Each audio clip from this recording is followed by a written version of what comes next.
It's your boy, the Grandmaster Troll, giving you the best trolling YouTube has to offer. Shout out to the Reject Army, Nif-Nods, dishwashers, defectors of the Black Order, but most importantly, witness the power and the might that is the Grandmaster Troll.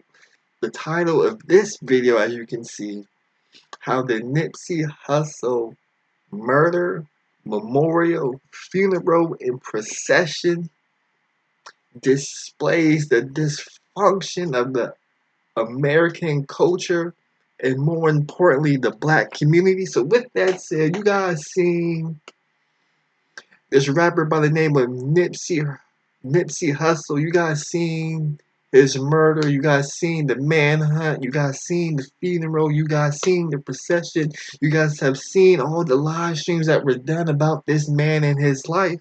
You guys seen all of that stuff. Now you get to hear from the Grandmaster Troll. I'm going to break down how every aspect, every person involved, from the viewers, fans, the murderers, the people who spoke at his funeral, how it was covered, everything in between, how it shows and leads to the dysfunction of American culture and the black community. But before I do any of that,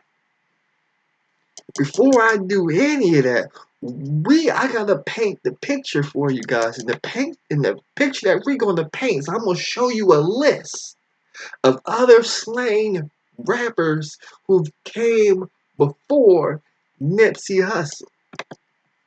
So I'm gonna go ahead. I'm gonna read through some of these names. You got Scott LaRock, you got Paul C, D-Boy Rodriguez, you got Stretch, Tupac Shakur, Notorious B.I.G., Fat Pat, Big L. There's a whole list right here of about 30 to 40 something rappers that have been murdered. And when you look at the cause of death, you see shot and killed, shot and killed, shot and killed, shot and killed. A lot of these guys, got one that was shot and run over. Then we got more shot and killed. We got one that was murdered. Then we got a few more shot and killed. There was about 3 that were stabbed to death, and all the rest were shot and killed. Now, for you guys that don't know, I'm gonna show you some of the pictures. We got DJ Scott LaRock right here. We got Tupac. You guys know Tupac is the one directly behind me, but the rapper on the left was also shot and killed before Tupac Shakur. Then, of course, you got my man Notorious B.I.G., Biggie Smalls. Then you got my man, one of my favorite rappers, Big L. He was unfortunately shot and killed. It's a very disturbing trend that happens when these rappers get, when they get them getting killed. There's a bunch of support and R.I.P. and they make you a legend once you die. But I'm gonna point out something about my man Big L, because I was going through the pages of YouTube and this is what I happened to run into. This is what I happened to run into.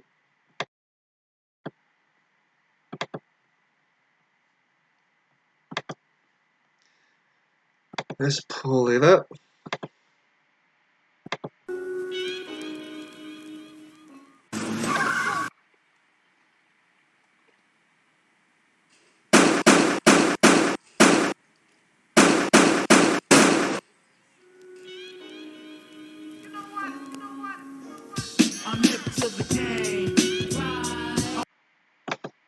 Now, for you guys that didn't see what happened, let me explain. Let me show you what happened. Somebody had the nerve, the audacity, the unmitigated gall to go on Grand Theft Auto.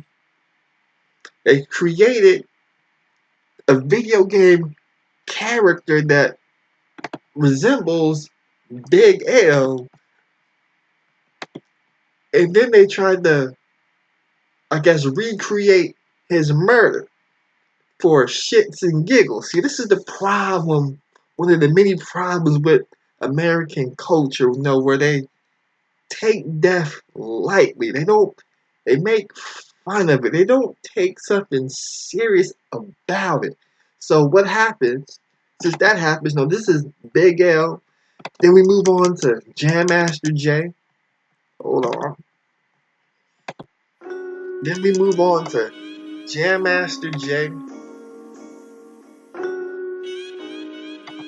Mac Dre, the Jacker, XX Titian, who died, I want to say the beginning of this year or late last year. Seemed like it was just a couple of months ago. And now we at Nipsey Hussle. So what happened is, these people make all these RIP posts and this and that, but the same cycle repeats itself over and over and over and over and over and over and over and over and over and over. I could say over 40 times, maybe even more, because those were just the notable rappers. We're not talking about the local artists who didn't have such a big name, who were fortunate enough to make the list. So with that said, now we're going to move on to Nipsey Hussle and his murder.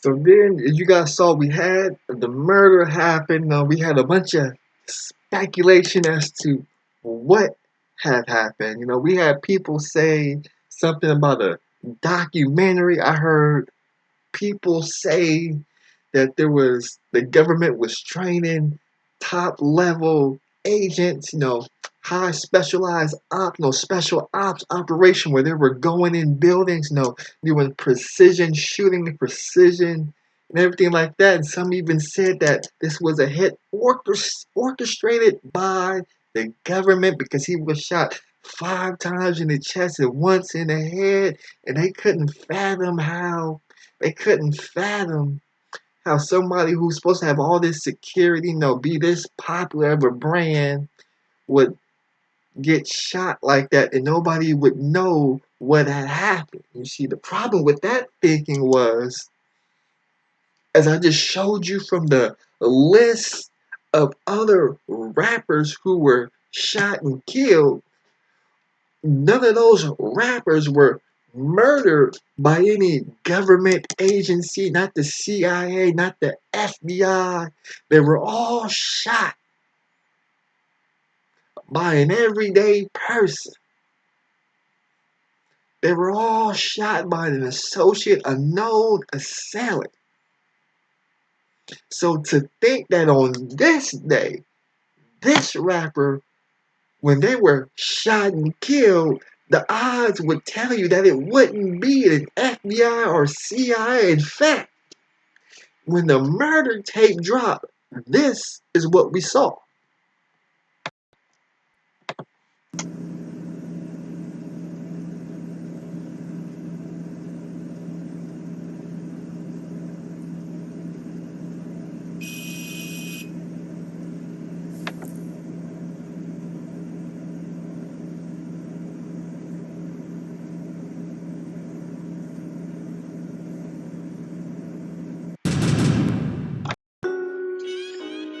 So now we saw the murder tape. We clearly saw that it wasn't no special ops. It wasn't no government hit.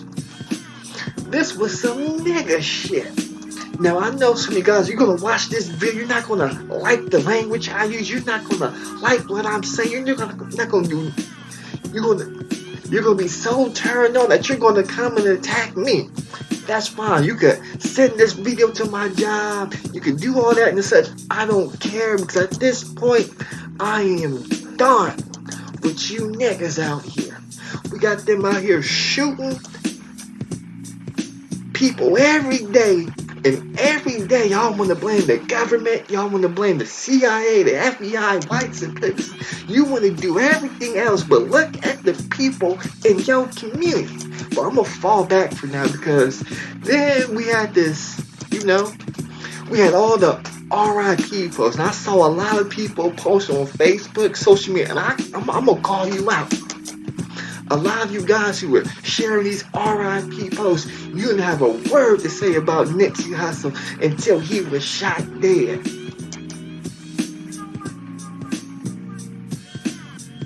You guys is faker than $4 bills.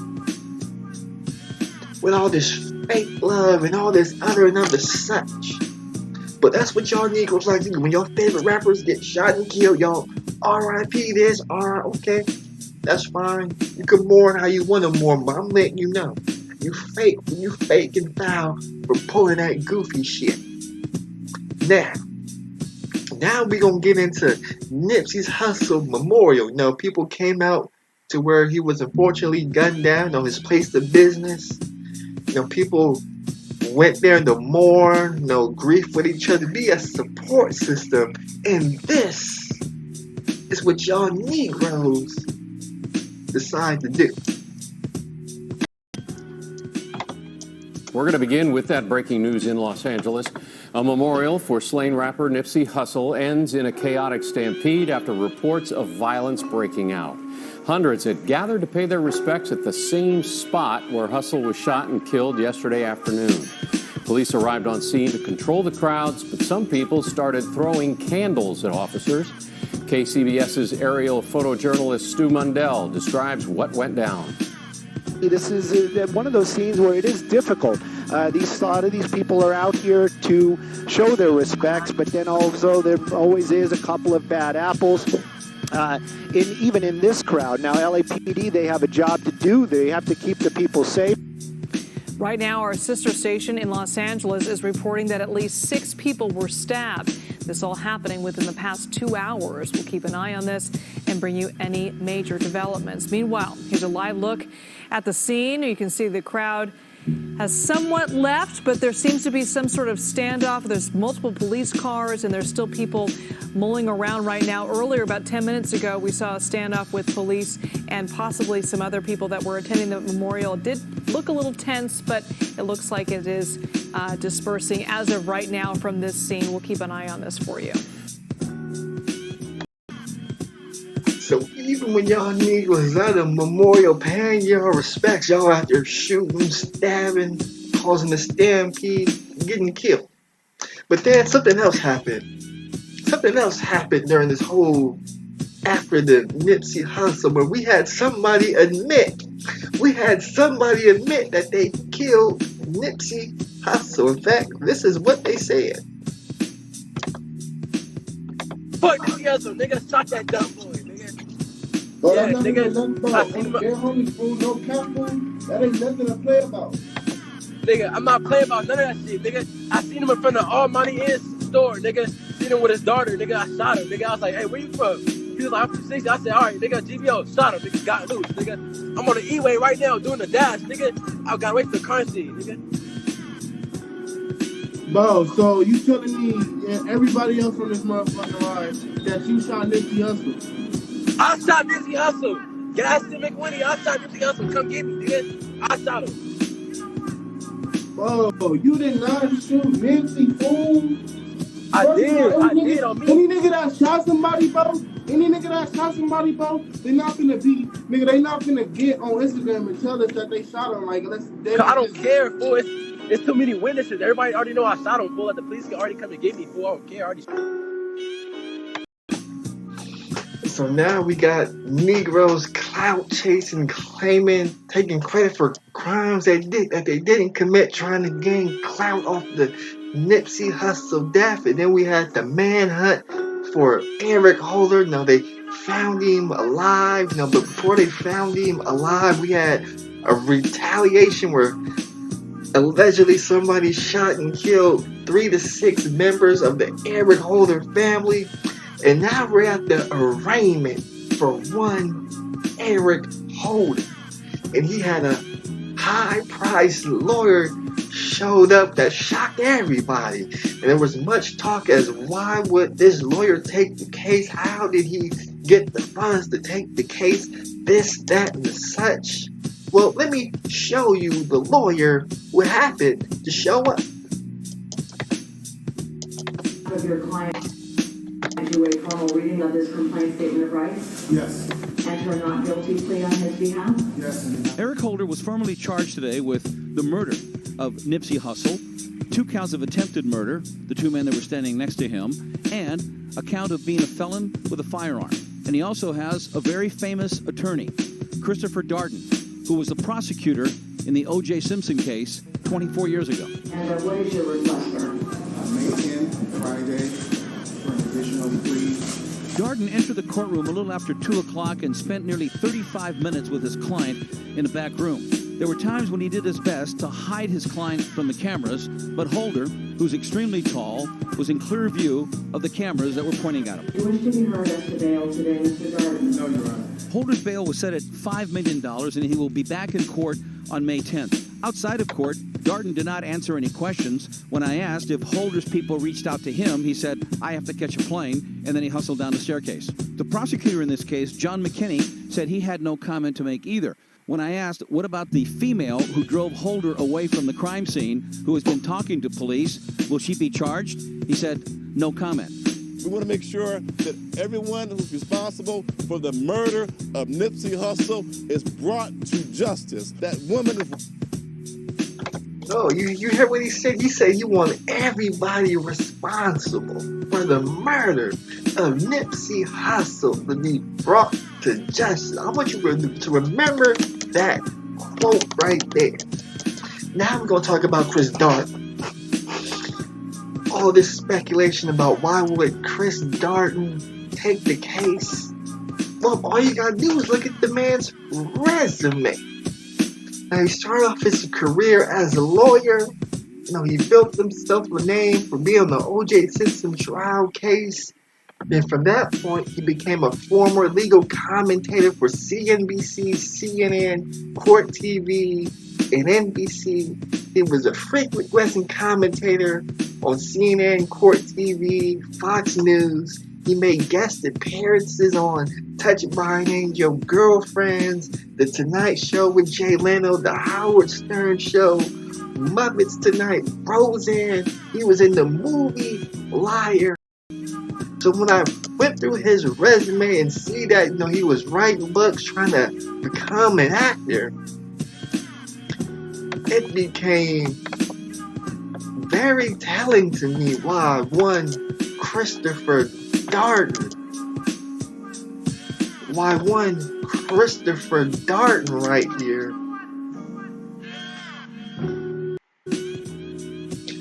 it would make it very clear why Christopher Darden would take this case, because you see he has a chance to get back into the media spotlight, back a chance to get into acting, making movies, you know, really trying to parlay this situation into something bigger. So he doesn't care about defending Eric Holder. But he's going to say all the PC political correct things to see if he can orchestrate his way back into the good graces. So that's why your boy Christopher Darden took the case. Now we're going to move on to the funeral. So now we're going to talk about the funeral. You know, we had the funeral was going to be held at the Staples Center, you know. Funny thing is, you know, they gave out free tickets for people to come to the funeral and pay their respects. Well, you know what people in American culture do. You know what niggas in the black community do. You know, they try to take those tickets, they try to resell them, you know, $500 a pop, $400 a pop, $800 a pop, you know, try to make a profit off this man's death. If you don't believe me, I'm going to play this video because I want y'all to listen. I want y'all to hear what not only these niggas is doing, but what the American culture society has been bringing to the forefront.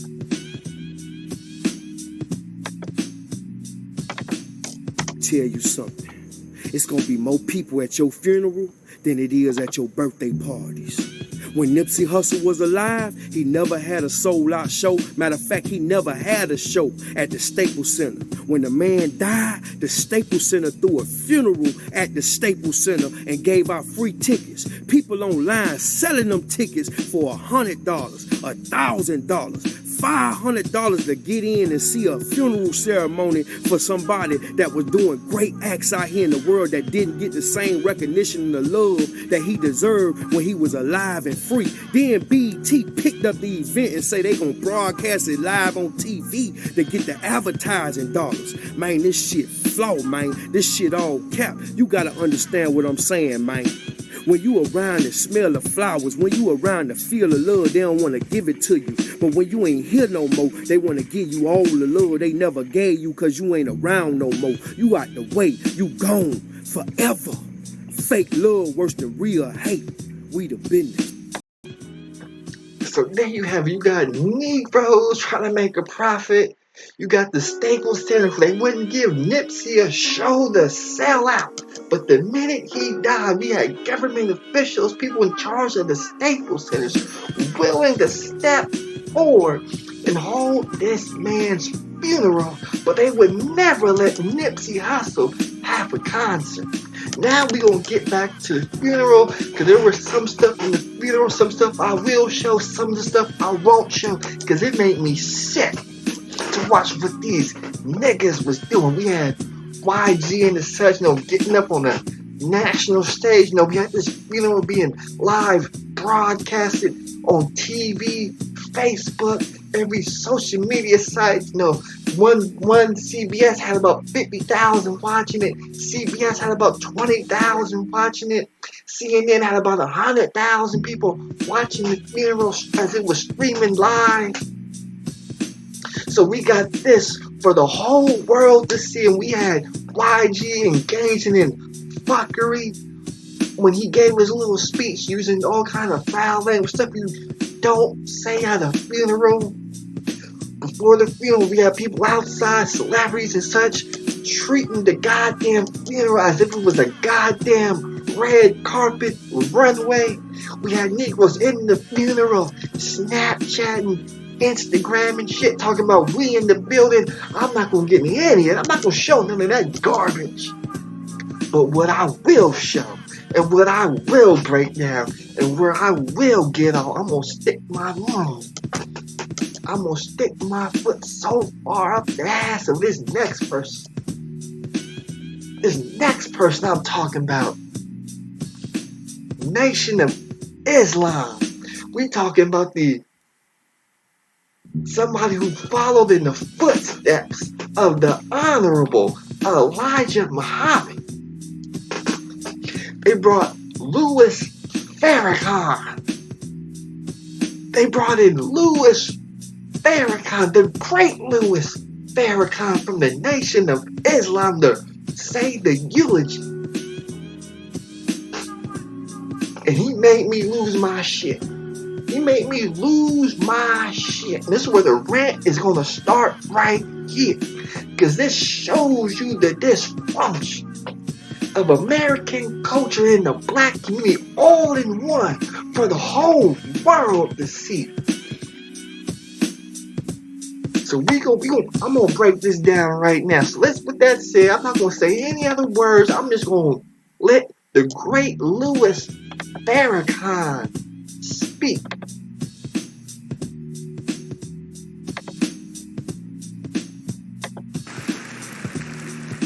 The name Nipsey in that same language means homie, a brother from the hood that never really left the hood, but now the whole world will embrace him as his life and his death changes the hood and produces a profound change in the world. To all of us who are here, who come to pay our respect to this prophetic soul who is to hip-hop and rap what Bob Marley was to reggae. He is the prophetic voice of all in that community. What do I mean by that? He lived the gang life, but he didn't stay there. He lived the life of the hood, but he rose above the pull of gravity. They showed me a picture of Ermias with wings on.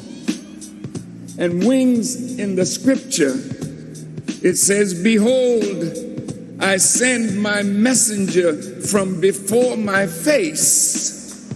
He will prepare the way before me, and in his wings there is healing." I saw that picture of my brother Ermias with wings, and I saw him soaring above the hood. Some saw him and said, "Where he going? Is he ever going to come back?" And sometimes when you can fly above the circumstances of your life, it produces envy and enmity and jealousy among those who have not yet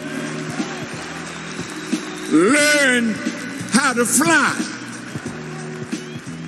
But Ermias was more than a hip-hop artist. He was a voice. He was a brilliant mind.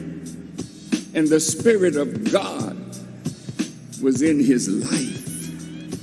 And so as I was coming here today, riding in the car, I thought of the swallows that fly from Capistrano, and they always come back. And I thought of the numbers that fly away. These swallows, small bird, but the face, the wings, and the back of that bird, the color is blue. And on the head is red. And the breast is a combination of cinnamon.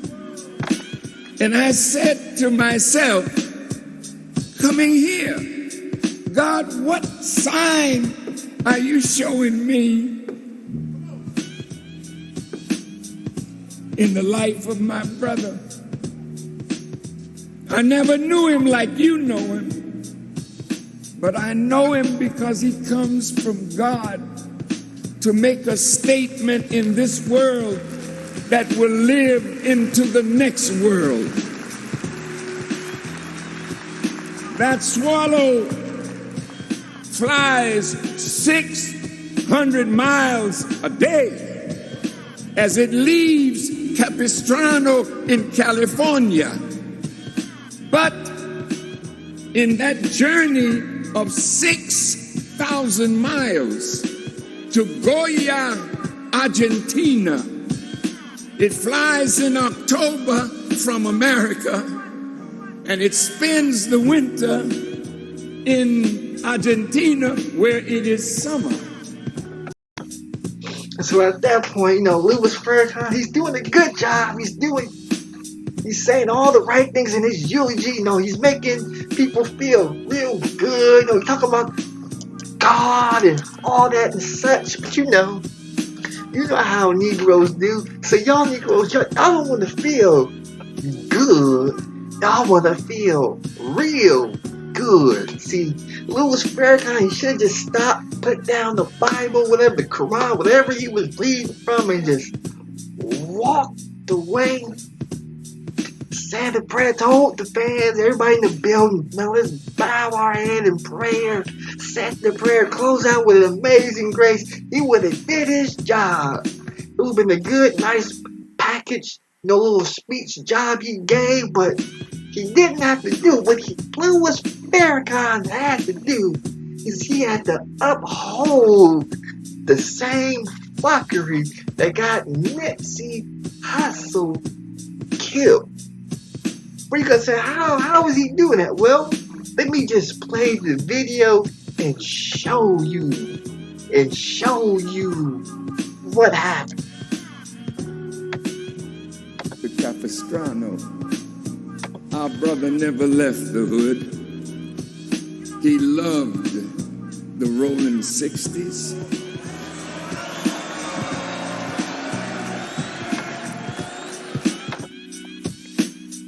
Did y'all Negroes just see what happened? Did y'all see what just happened?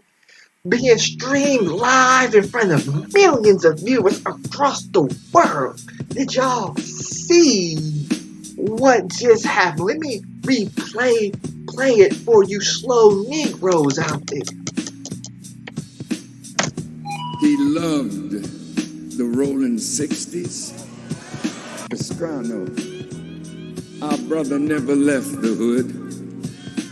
He loved the rolling 60s.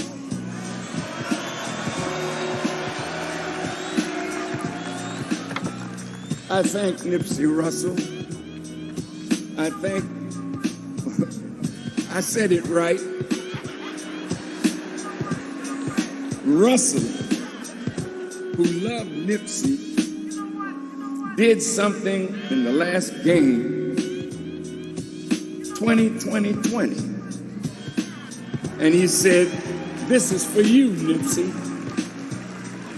Now let's look at 2020. It's 60.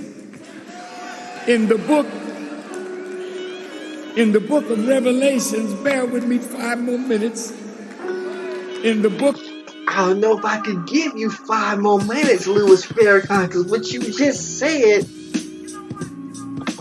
Hold on. Let me go ahead. Let me go ahead and go off right now. This is the problem. This is the problem I got with you, Negro. This is why I got a problem with the America. This is my problem I got right. You can sit there, Louis Farrakhan, you and your muppet ass. You can sit up there and you can big up the Rolling 60s, which is a gang that has contributed to the death of countless of individuals in that area.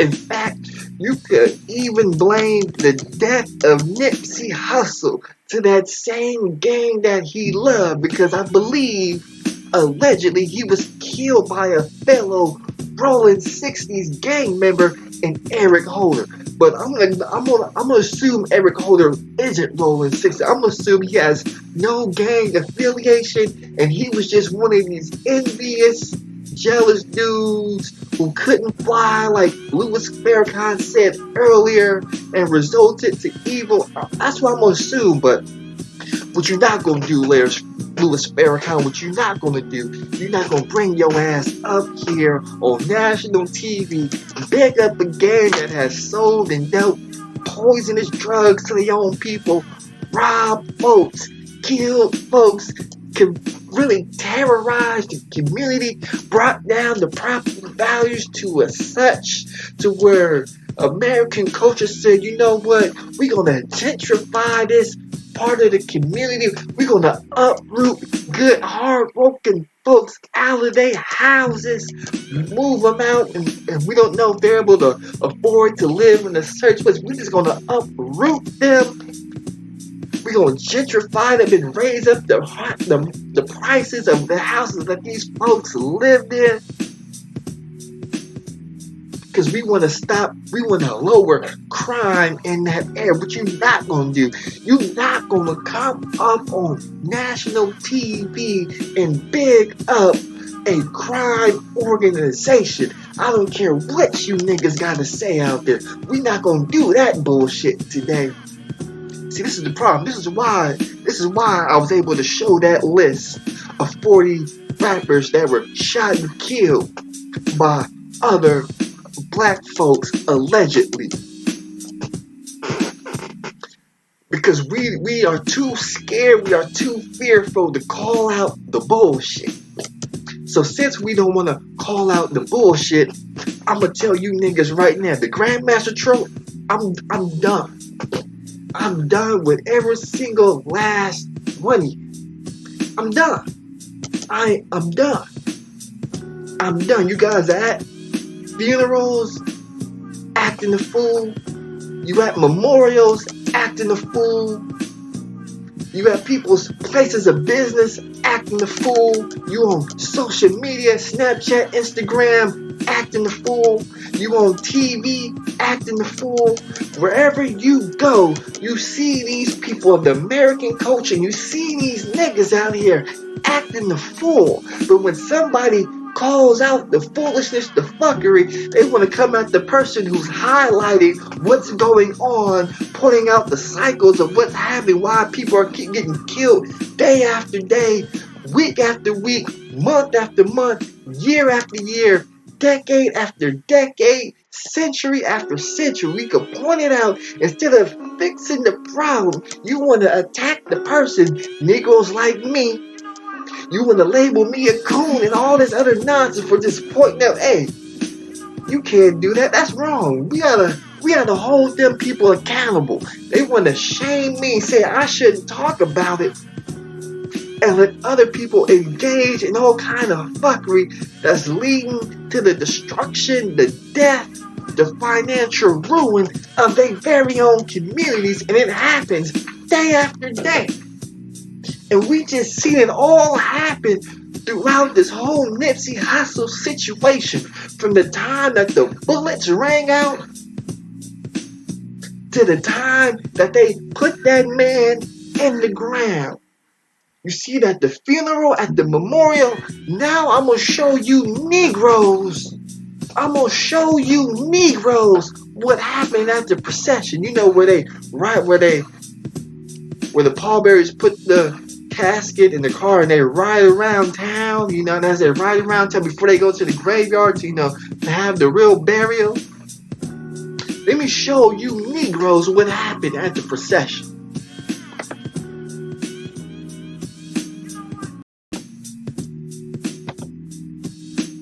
Into a crowded funeral procession, a drive-by shooting into droves of people lining the streets for the late rapper Nipsey Hussle.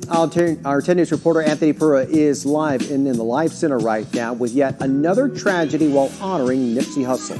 That's right, and the Los Angeles police chief tweeting this out just a short while ago, saying that 4 people were shot in the drive-by. Tragically, one of them is dead. He also added, "We must stop this senseless violence. It is the latest chaotic turn for people mourning the rapper." Crowds still gathered at 103rd and Main Street in southeast LA. It's where gunfire erupted before 6:30 Thursday night along the procession route for Nipsey Hussle. Police say 3 men and 1 woman between the ages of 30 and 50 were hit. One of them died. It comes as thousands came to pay their last respects to the murdered rapper earlier in the day. Well, I don't know why they did that. I don't know why they did that to that man. 21,000 people filled the Staples Center for his memorial service. The 33-year-old Grammy-nominated rapper and father of 2 remembered for his work in the community of South LA. He was shot outside his own clothing store March 31st. 2 days before that, he was in the Gaslamp Quarter performing at the Basement Club. On April 1st, a vigil for the rapper erupted into mayhem. People reported hearing gunshots, causing a stampede. Many were taken away by paramedics. On April 2nd, police arrested the suspect in Nipsey Hussle shooting, Eric Holder. And police are looking for a gray Hyundai associated with today's shooting. We're in the Live Center. Anthony Pura, 10 News. Anthony, thank you. So there you guys saw, we were at the procession. We still shooting and killing folks out there on the streets like dogs. We got the police chief of that city talking about, can we stop the senseless violence? Well, how can you stop the senseless violence when you big up the people who commit the violence? You big up the organization. You big up Rolling 60s. How is it going to stop? This is day after day, week after, it's the same cycle over and over again. It ain't going to stop. It's never going to stop. That's why I'm done. I'm done. I can do all these troll videos, teach life lessons, I can do all that. It's not going to help. Y'all going to keep engaging in this same kind of behavior that cut the life short of Nipsey Hussle and the millions of others that came before him.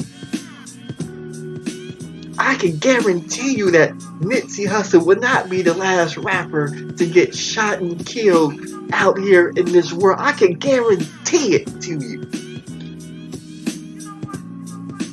I can guarantee that to you, but I can't guarantee your salvation.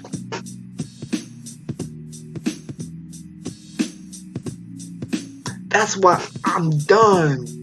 I'm done with American culture, society. I'm done with the black community. I'm done with Blackistan. I'm done. I'm done. I'm done. I'm finished. It's over. I'm done. You don't understand. I'm done. I'm praying to God right now that they don't re-up my contract to officiate college sports, so that way I could pack my bags and I could find me a new country to live in. Cause I'm done. I'm done with y'all. I'm done. Don't ask me for nothing. Don't ask me to donate to no HBCUs. Don't ask me to donate to the Cancer Society. Don't ask me to donate to the police force. Don't ask me to donate to any politician. Don't ask me. I'm done. I'm done. Because if I were to give out my time, my money, my efforts, this is what y'all gonna do with it. I'm done. The Grandmaster troll is done. What did my man O'Shea Q Jackson? He said year 2020, he's done. Guess what? It's April 2nd, 2019, and after the whole Nipsey Hussle situation, from the time the bullet was fired to the time they put that man in the ground, we saw why the senseless violence will never end. I'm done. We got organizations, we got lawyers out here trying to capitalize and profitize off killings of other people. So if they looking to capitalize and make profits, then they have no reason to stop the senseless violence that's taking place. That's why the Grandmaster troll is done with you niggas. I'm done. You guys have made a business off fuckery. You guys have made a business, a quite profitable business of crime, murder, rape, robbery. You guys have made a business out of it. So of course the violence that you writing on Twitter talking about, I wish all the violence was, it's not going to stop because you looking to profit off of it. Staples centers, lawyers, everyday people selling tickets, people running on Instagram taking credit for a crime that they didn't commit so they could get some kind of clout, some attention, so they could make that marketable and monetize that into some money profits for themselves. Can't y'all niggas see what's going on?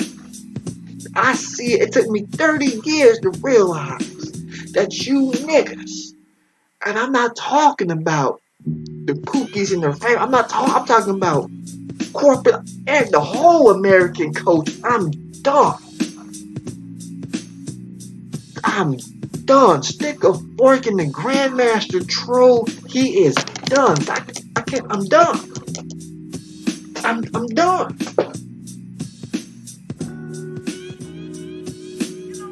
Y'all don't care about the community. Y'all don't care about making this place a better world. Y'all don't care. As long as y'all can make some money, and you don't care how you make money, you will step over another person's dead body to make that money. I'm done. I'm done. The Grandmaster trope, I'm done. I'm done with you, Nick. Stop calling my phone, asking me to donate to the Cancer for Kids. Stop calling my phone, asking me to donate to the goddamn police. Stop asking my phone so I can donate to your political campaign. I'm done. Don't ask the Grandmaster troll for nothing. I'm done. Raise the bad guy. The end of the month come up, I gotta pull my Patreon because I'm done. I'm done with all of you. I'm done. I'm done.